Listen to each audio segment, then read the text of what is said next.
there's more colour, more bright colours than most artists in general, I would say. There's a staggering amount of reds. There's always reds and yellows, primary colours, blues. Where does that all come from? And, I mean, you go through phases. I mean, it's like fashion, isn't it? Fashion changes, and sometimes my palette changes. You know, I can go from black and white to vivid colours just to make a change, to do something a little outlandish or a little gregarious. You know, you'd want to take a chance. True, but there's a lot of red, for example, red and yellow, and there's a lot in your paintings. Passion. Obviously not passionate, Liverpudlian. Well, it depends, you know. I've got one painting. All yellow yesterday. All yellow was yesterday. With black. And a week ago was all red.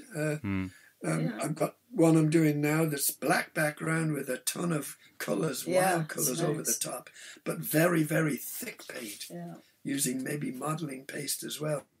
And then what I'll do is I'll go over that again with running very watery paint over the top of it. Yeah, this is another. And it brings a completely different depth to each little part of the painting. This is new. And it leaves it's a fantastic effect.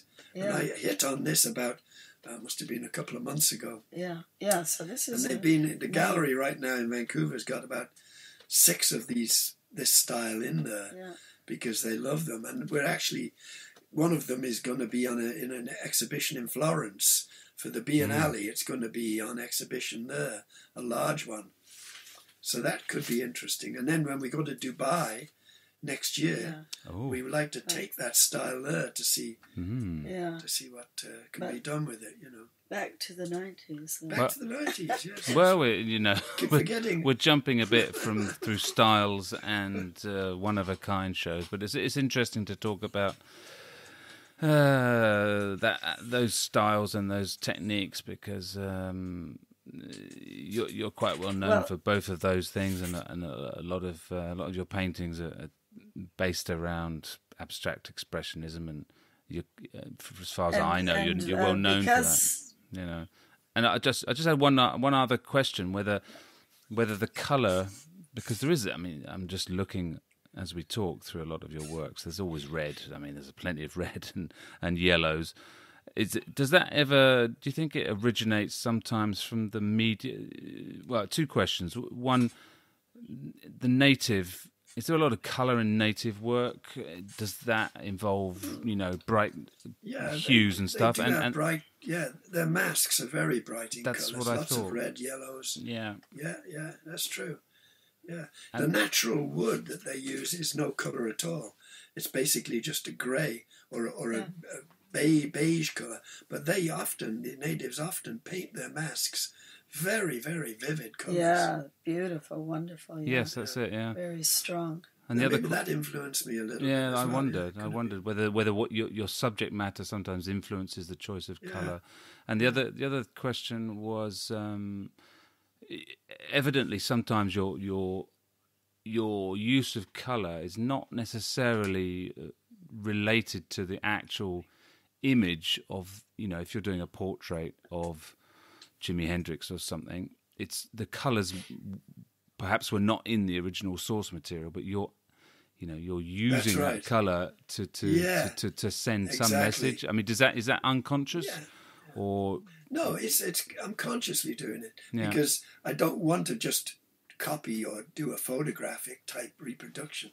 But if you use the detail of the image but change all the colour, you've given it a different form of life. You know what I mean? You've brought a different... it looks more modern. A different feeling with the face. In other words, it's not a photograph anymore, even though the detail may be exact. There is no way it's a photograph because you've got reds and yellows and greens. And like I used green and red with Bob Marley because those were his favourite colours. So I sometimes interpret... And I've done John Lennon in many different ways. I've done him in brown and beige and gold, and I've done him in bright colours. And each time you change the colour format, it changes the feeling in the actual painting and the face. It almost sometimes it'll put a smile on your face, and sometimes it might just, ooh, he looks gloomy because you've used greys or blues, or it just changes. The interesting thing about doing the faces like that, large, is because it's done in the same way as the abstract expressionism, whereby I sometimes do the background first and go over with the detail. So sometimes those faces, all the colour has been done before I even do any detail of the face.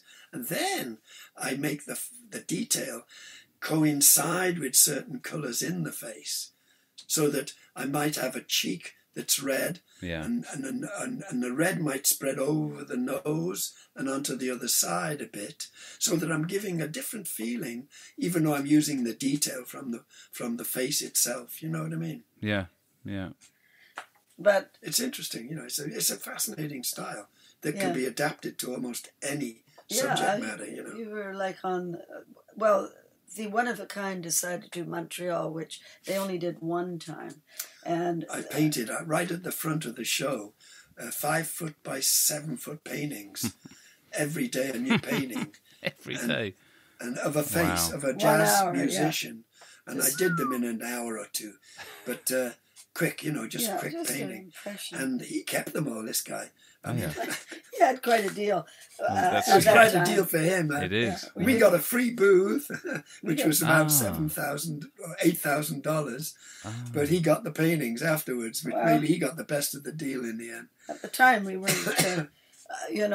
We do that show, which is en route again back to Europe. So we're he offers you a free booth, and it was just nice, all that, and then with the One of a Kind, they decided they're still in Chicago, and that was a great deal because we were the first people, and and anybody who wanted to do it from the Toronto show, they offered us not the booth, you have to pay for the booth, but they did the carpeting, lighting, everything, lighting, shipping, painting, everything shipping. for free. All you had to do is have your crate ready. Just had to get there. And so we go through the border, and we're just the customs say yes fly when over. you're going.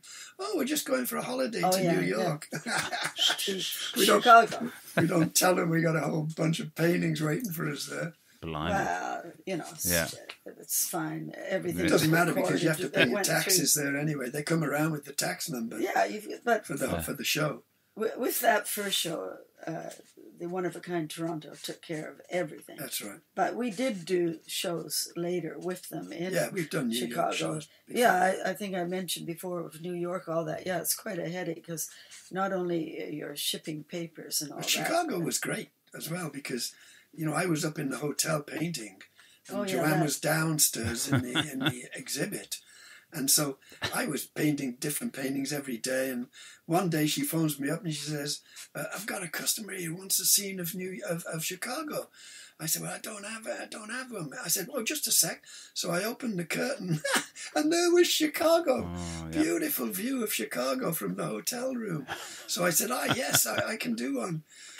A couple of hours later, I took it down, and she bought it.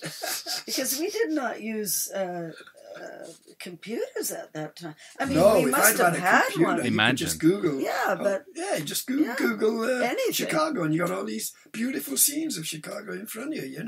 It's sort of. But we didn't have a computer back in those days. I mean, maybe we had one for a few things, but I don't know. we didn't use it. Like now I've got my iPad. Well, that's it. It doesn't matter where I am. Yeah, I can just Google anything. But back in Toronto, we had, which the show suggests, hotels or like little small apartments, which was 10 minutes away from the show. So we had this, it was a great little apartment.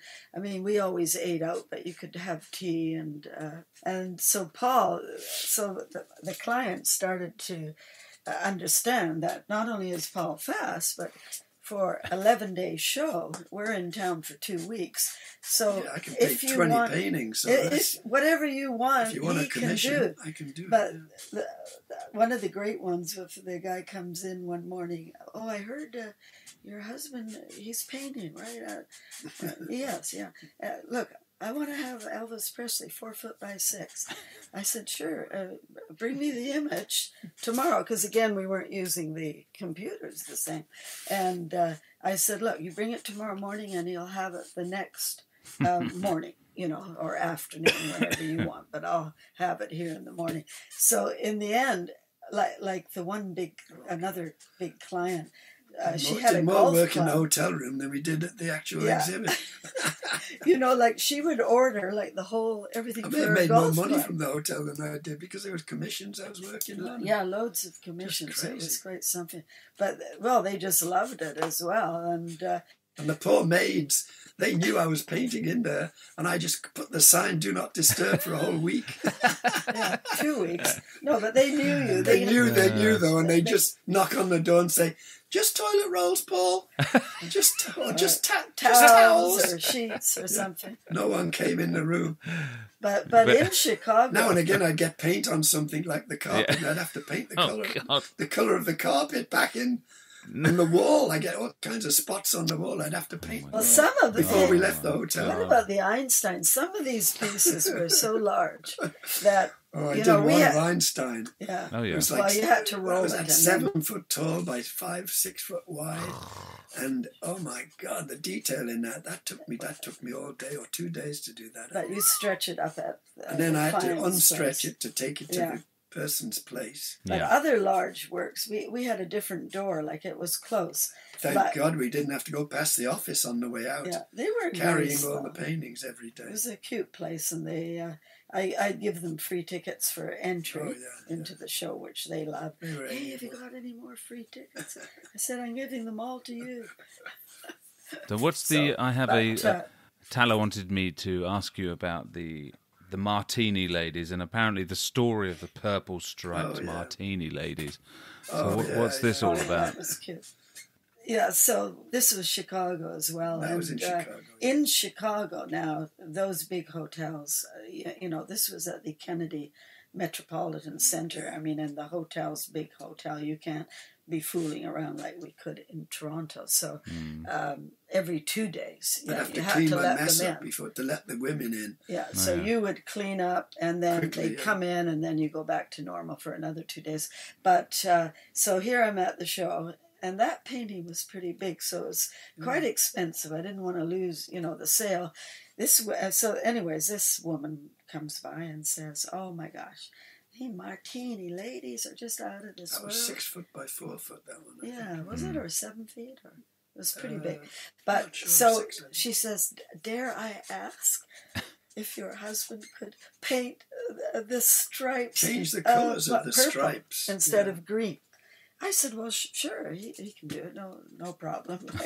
So I phone up Paul. I said, "Come back in a couple of hours." So just for Paul to come, pick up the painting, and then I had to take it up to the hotel, up in the elevator. God, I could have sold it in the hotel. There were so many people. Yeah. Where's that going? Oh, is that going to your room? Oh, yeah. I didn't want to tell him it's going to come back with different coloured stripes on it in an hour. Yeah. So then, it takes him about 15 minutes to do the stripes. So anyway, she comes back and she's thrilled and accompanied by her friend that says, "Gosh, I want one." She wanted it 10 feet by 5, maybe, big, or 4. Massive, big one. So we were going to for Christmas in Hawaii that year. So for us to ship when we're within USA is much better. Yep. So I said, "Sure, Paul can do that when we're in Hawaii in another 2 weeks' time." Because it was the last day of the show, wasn't it? So I didn't have time to paint it in the hotel. And she had a color chart of 10 colors. Oh, yeah. But that makes no difference, right? She had it all organised, the colours she wanted and everything. And she wanted a man in there as well. Oh, she wanted a man in there with the woman as well, so... But we ended up doing it in Hawaii and shipping it from Hawaii when we were there. What was the Martini Ladies if people know your work, they know, I think, if I'm aware, they crop up quite a lot. Where does that originate from? What's the story behind these ladies? It's sort of like it was happy hour, so they were always, I always figured, like when we were in Sitges, all the girls go to the bar and have their happy hour drinks, and they all drink martinis, or a lot of them do. And that sort of sprung the idea into my head then. And I've done one of Sitges. The first one I did was a martini girl with a glass